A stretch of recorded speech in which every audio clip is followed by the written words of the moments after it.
Hello everyone, स्वागत है आप सभी का एसएससी जी के हिंदी की एक नई वीडियो में। दोस्तों, कोई सब्सक्राइबर नहीं है मेरे चैनल पर, इसका मतलब ये नहीं है कि मेरी वीडियो अच्छी नहीं है। आप पूरी वीडियो देखिए, आई प्रॉमिस कि आपको वीडियो बहुत अच्छी लगेगी और मैं आपसे रिक्वेस्ट करता हूँ कि चैनल सब्सक्राइब जरूर करिए। ये हम डिस्कस कर रहे हैं प्राचीन भारत के इतिहास को और ये वीडियो होने वाली है वैदिक काल की पार्ट सेकेंड। आज की वीडियो का पहला प्रश्न है, निम्नलिखित में से उत्तर वैदिक काल में लिखे गए ग्रंथों का सही क्रम कौन सा है।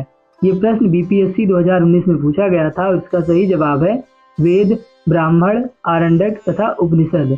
तो इस प्रश्न का सही जवाब हो जाएगा ऑप्शन ए। ऑप्शन ए दोस्तों इसका करेक्ट आंसर होगा। अगला प्रश्न है, निम्नलिखित में से किसका संकलन ऋग्वेद पर आधारित है। यजुर्वेद, सामवेद, अथर्ववेद या फिर इनमें से कोई नहीं। इसका सही जवाब है सामवेद का संकलन ऋग्वेद पर आधारित है। सामवेद में अधिकांशतः वह मंत्र हैं दोस्तों जो ऋग्वेद से लिए गए हैं, तो इसका सही जवाब होगा बी, सामवेद। अगला प्रश्न है, निम्नलिखित में कौन प्रस्थान यात्री में शामिल नहीं है। ये एसएससी सीएचएसएल 2016 का प्रश्न है और इसका सही जवाब है भागवत। प्रस्थान यात्री अद्वैत वेदांत दर्शन के 3 मूलभूत ग्रंथों को संदर्भित करती है और इन 3 ग्रंथों में शामिल हैं उपनिषद, ब्रह्मसूत्र तथा भागवत गीता। तो इसका सही जवाब होने वाला है ऑप्शन सी, भागवत।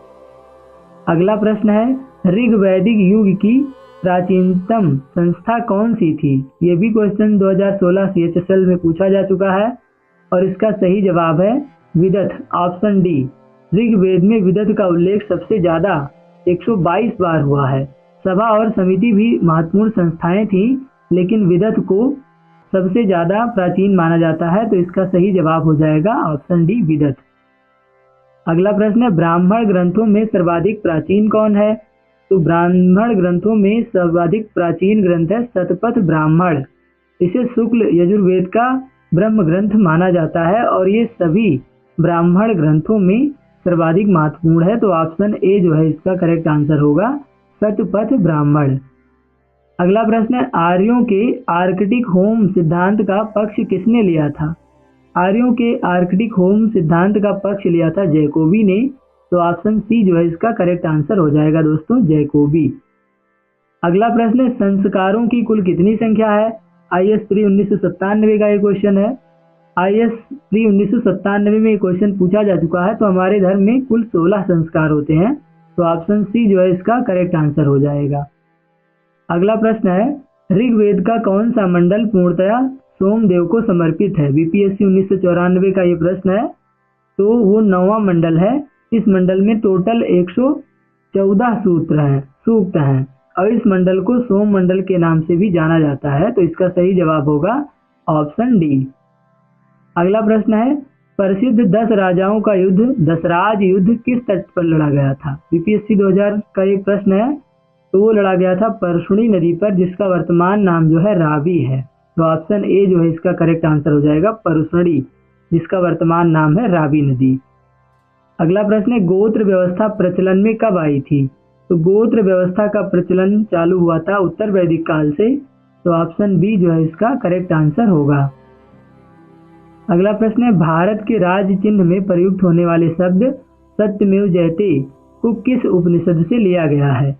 तो सत्यमेव जयते लिया गया है मुंडको उपनिषद से, तो ऑप्शन सी इसका जो है करेक्ट आंसर हो जाएगा। दोस्तों, ये मुंडको उपनिषद जो है ये देवनागरी लिपि में अशोक के सिंह शीर्ष के नीचे अंकित है और इसे अपनाया गया था 26 जनवरी 1950 को राष्ट्रीय आदर्श वाक्य के रूप में, तो ऑप्शन सी जो है मुंडको उपनिषद इसका करेक्ट आंसर हो जाएगा। अगला प्रश्न है, ऋग्वैदिक आर्यों का मुख्य व्यवसाय क्या था। तो ऋग्वैदिक आर्यों का मुख्य व्यवसाय था पशुपालन, ऑप्शन डी इसका जो है करेक्ट आंसर हो जाएगा।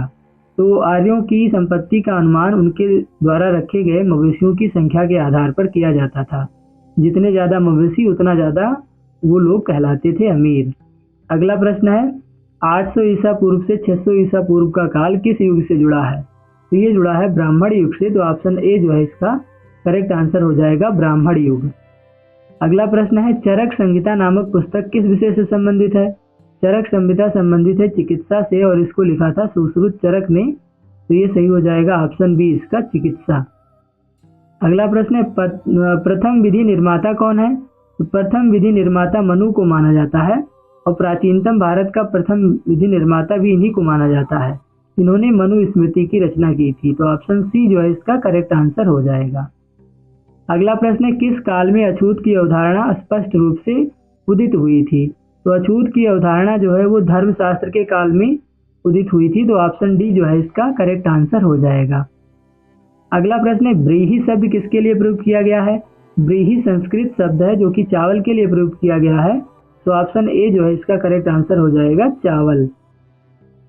अगला प्रश्न है दोस्तों, गायत्री मंत्र देवी सावृत्ति को संबोधित किस पुस्तक में मिलता है?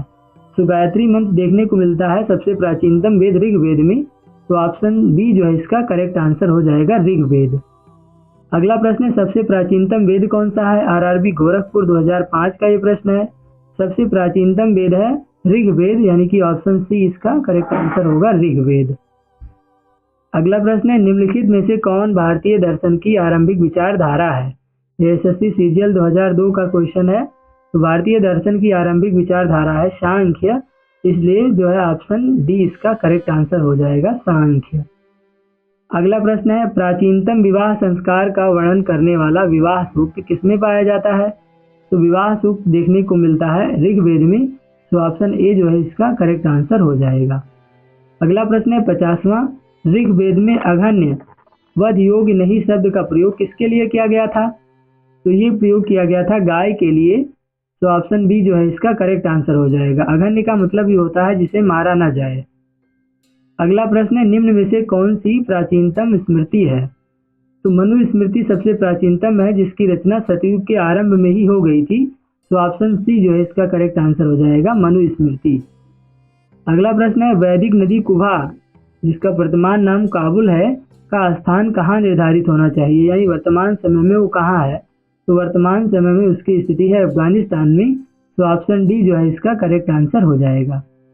अगला प्रश्न है, आरंभिक वैदिक साहित्य में सर्वाधिक वर्णित नदी कौन सी है?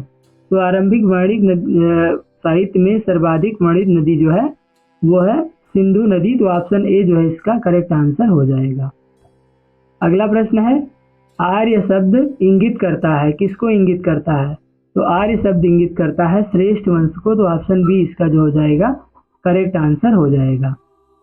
अगला प्रश्न है, वैदिक समाज की आधारभूत इकाई क्या थी, यानी सबसे छोटी इकाई क्या थी? तो वैदिक काल के समाज की सबसे छोटी इकाई थी कुल या फिर कुटुंब। तो ऑप्शन सी जो है इसका करेक्ट आंसर हो जाएगा। अगला प्रश्न है, मनुस्मृति मुख्यतः संबंधित है किस चीज से संबंधित है? तो मनुस्मृति संबंधित है समाज व्यवस्था से। तो ऑप्शन डी इसका करेक्ट आंसर होगा। तो दोस्तों इस वीडियो में हमने वैदिक काल के टॉप 56 क्वेश्चन को डिस्कस किया। मेरी आपसे रिक्वेस्ट है कि अगर आपने अभी तक चैनल सब्सक्राइब नहीं किया है तो ऐसे ही कंटेंट का नोटिफिकेशन पाने के लिए हमारा चैनल सब्सक्राइब जरूर करिए। Thank you for watching this video.